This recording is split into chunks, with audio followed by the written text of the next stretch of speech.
Procura no Google, vai no Wikipedia e procura. Depois que Alexandre o Grande cai, o que acontece com o Império Grego? Você vai encontrar essas coisas que eu estou falando, e se você prestar atenção nas profecias, você vai receber revelação. Antíoco Epífanes, no contexto histórico, se levantou da linhagem dos Seleucos. Os Seleucidas dominaram a Síria, que inclui hoje partes do atual Iraque, que é a antiga Babilônia, do atual Irã, que é a antiga Pérsia. Olha só que tremendo isso! De onde sai o chifre pequeno? Da Síria. Isso se confirma tanto no contexto histórico, na simbologia que houve com Antíoco Epífanes, porque profanou o santuário de Deus, e se confirma também com profecias bíblicas, que eu já falei nos meus vídeos. E aí você pode entrar no canal aí depois e ver os outros vídeos que você vai entender o que eu estou falando. Na parte dos 10 dedos da estátua, que é barro misturado com ferro, a palavra mistura que vai estar na Bíblia no hebraico é a palavra árav. Eu vou colocar aqui, mistura, né? A palavra mistura no hebraico é a palavra árabe, né? O que Deus está sugerindo?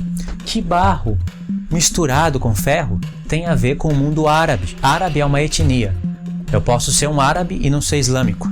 Eu posso ser um brasileiro e ser islâmico. Para ser islâmico, você tem que aceitar o Alcorão e as leis do Islã. O islamismo.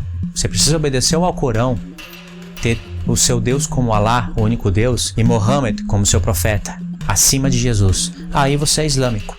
Não precisa ter aquela cara de árabe. Nem todo islâmico é árabe, mas muitos árabes podem ser islâmicos ou não.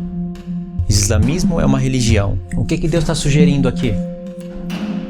Que o mundo árabe está envolvido, e são os islâmicos, com certeza. Aí você pode dizer, não, Luiz, nada a ver, os 10 dedos da estátua é o Império Romano, é Roma, é o Vaticano, é Papa, são os papas, o anticristo é o Papa, e a marca da besta é o decreto dominical, tudo bem? Se você quer crer assim, mas a Bíblia não diz assim. Pessoas que pensam assim perdem tanta revelação, mas tanta revelação, que eu fico com pena. Eu fico com dó, porque é muita revelação que é perdida através de doutrina de homem como essa. Muitos da Igreja Católica podem até se unir ao reino da besta, mas não é a Igreja Católica ou o reino da besta, e nem o Papa ou o Anticristo. A Bíblia revela hoje, já há muito tempo atrás, mas revela hoje com clareza, de onde vem o Anticristo, de que nação ele é. A Bíblia revela a cidade que ele sai. Ele sai de Nínive. Nínive hoje é a cidade de Mossul, que fica no norte do Iraque, a antiga Babilônia. Mas Nínive não é a capital da Síria? O rei Nabucodonosor conquistou a Síria. A Síria territorial incluía partes da Babilônia. Fica no rio da Mesopotâmia. Babilônia, a Síria. Aonde fica a Síria? A Síria é a terra de Ashur. Na Bíblia, a Síria é filho de Sem. Nimrod, da descendência de Cã, uma tipologia do Anticristo, foi e edificou a cidade de Nínive na Síria, na terra dos filhos de Sem. Isso que Nimrod fez. Babilônia e a Síria fica perto do rio da Mesopotâmia. Mesopotâmia é entre os rios. Por isso que a antiga Babilônia incluía partes da Síria. Então não é contradição quando se diz que a Nínive é a capital da Síria, mas que a Nínive hoje fica no norte do Iraque, que é a antiga Babilônia. Isso não é contradição. E é daí que sai o Anticristo. Segundo o contexto histórico, segundo profecias bíblicas. Se você quiser entender com perfeição o assunto de Gog e Magog, você precisa entender esse quadro, isso que eu estou explicando aqui.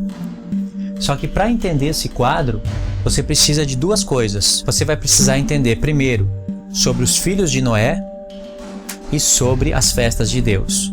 Por que você precisa dessas duas coisas? Porque Deus está usando o nome dos filhos de Noé para falar desses animais. O mundo inteirinho hoje vem dos filhos de Noé. Não é à toa que Deus usa alguns dos nomes dos filhos de Noé aqui nos animais. Não é por acaso.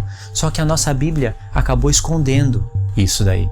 Mas pela lógica, esses animais são homens, são uma configuração de homens que formam o reino. E vem dos descendentes dos filhos de Noé. Na Bíblia Católica, alguns pontos apareceu corretamente. Na nossa Bíblia não, foi ocultado. Mas no hebraico tem toda a revelação. E por que é preciso você entender sobre as festas? Porque quando se fala de 70 semanas, Deus já usou a palavra semanas, não é à toa. A palavra semanas, no hebraico Shavuot, nos lembra a festa de Shavuot, a festa das semanas, que é chamada de festa das primícias. E os cortes que Deus dá nas 70 semanas nos levam para as festas. Não tem como não fazer isso. Então, quando você vê um estudo no qual a pessoa está ensinando sobre as 70 semanas do profeta Daniel e não faz uma ligação com as festas, vai estar faltando coisa. Muita coisa. E quando a pessoa está ensinando sobre as festas e não liga com as 70 semanas, da mesma maneira vai estar faltando coisas. Porque as 70 semanas é a profecia mais importante da Bíblia. Porque dentro das 70 semanas cabe a primeira vinda e a volta de Cristo. A primeira vinda e a segunda vinda, que seria a volta de Cristo. Então eu vou escrever algo aqui para vocês anotarem. Vou pôr Gog e Magog, né? Gog e Magog, mas eu quero falar dos filhos de Noé. Gog e Magog. 2. Festas. As 7 festas de Deus. 3.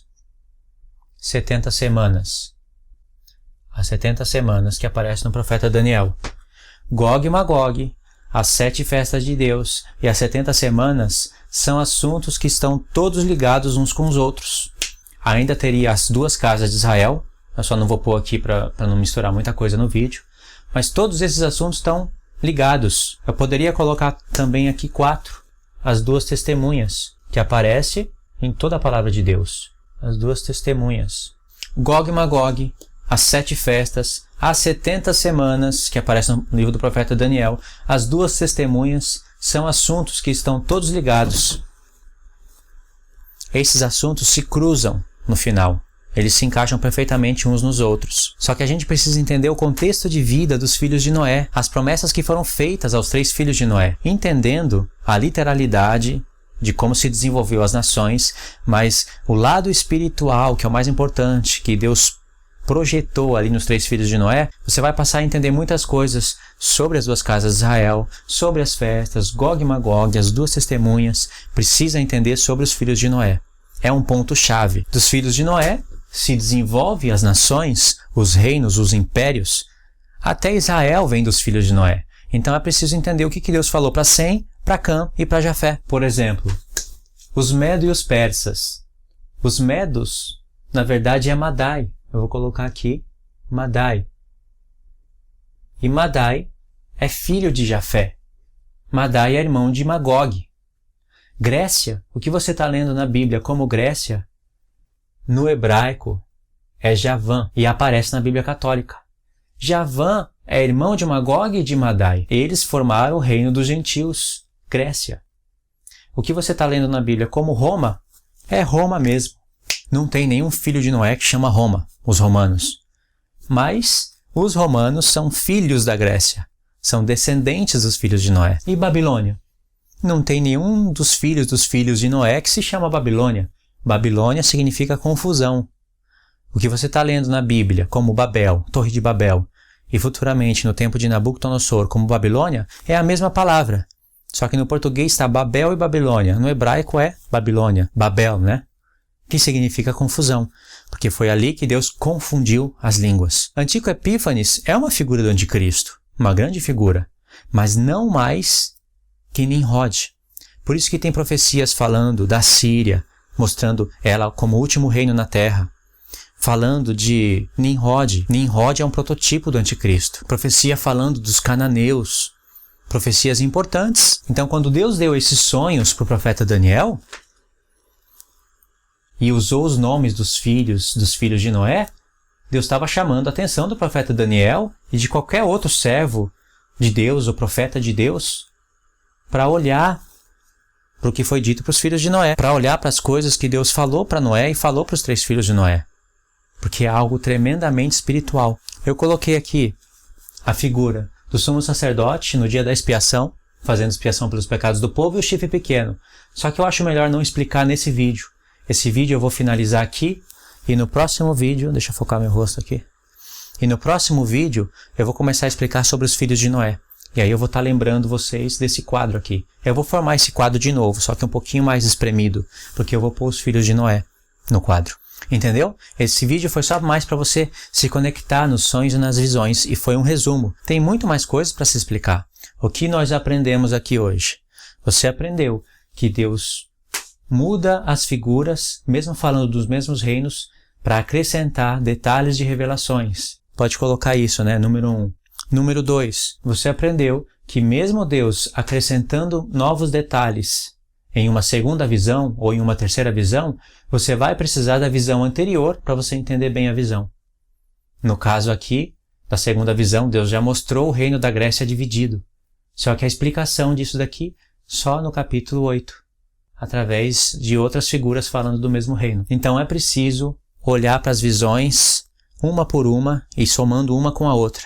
Quando você chegar na terceira visão, aí você pode estudar a terceira visão, lembrando das visões anteriores. É isso que Deus quer que a gente faça, é isso que Deus planejou para Daniel fazer. Terceira coisa que você aprendeu. Gog e Magog, as 7 festas de Deus, as 70 semanas e as 2 testemunhas, e também poderia pôr as 2 casas de Israel, são assuntos que estão todos ligados uns com os outros, todos relacionados. Você que me acompanha no canal já tem algum tempo, você já entendeu tudo que eu falei aqui. Está tudo ligado, tudo isso se cruza no final, no tempo do fim. A terceira coisa que você aprendeu foi isso daí. Agora a quarta coisa, só para finalizar o vídeo, eu vou continuar em um outro vídeo, é que todas essas visões profetizam o tempo do fim. Todas juntas profetizam o tempo do fim. Por exemplo, a expressão tempo do fim vai aparecer aqui. Tempo do fim. E nessa expressão tem revelação, porque a segunda vez que aparece essa expressão, aparece a palavra tempo determinado do fim, aí já é uma palavra hebraica, cujo significado é moed, e é a palavra usada para as festas de Deus, para os tempos determinados de Deus. Essa expressão tempo determinado do fim, ou o tempo do fim, aparece só em Daniel 8. Só que em Daniel 2 nós não temos o tempo do fim. A pedra vem, bate nos pés da estátua e toda a estátua vira pó. O ouro, a prata, o bronze, o ferro e o barro, tudo se desfaz. Chegou o reino de Cristo. A pedra é o reino eterno. Aí o reino é estabelecido. Existe algum outro reino que vai vir tirar o reino de Cristo?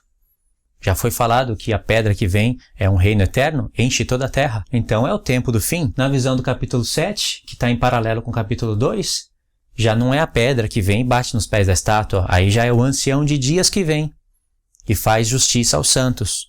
Então, Cristo, que é a pedra na visão do capítulo 2, ele passa a ser o ancião de dias na visão do capítulo 7. Então Cristo vem, o ancião de dias vem depois de 3 tempos e meio, tira o poder do chifre pequeno, o quarto animal é queimado no fogo, chega o tempo em que os santos recebem o reino.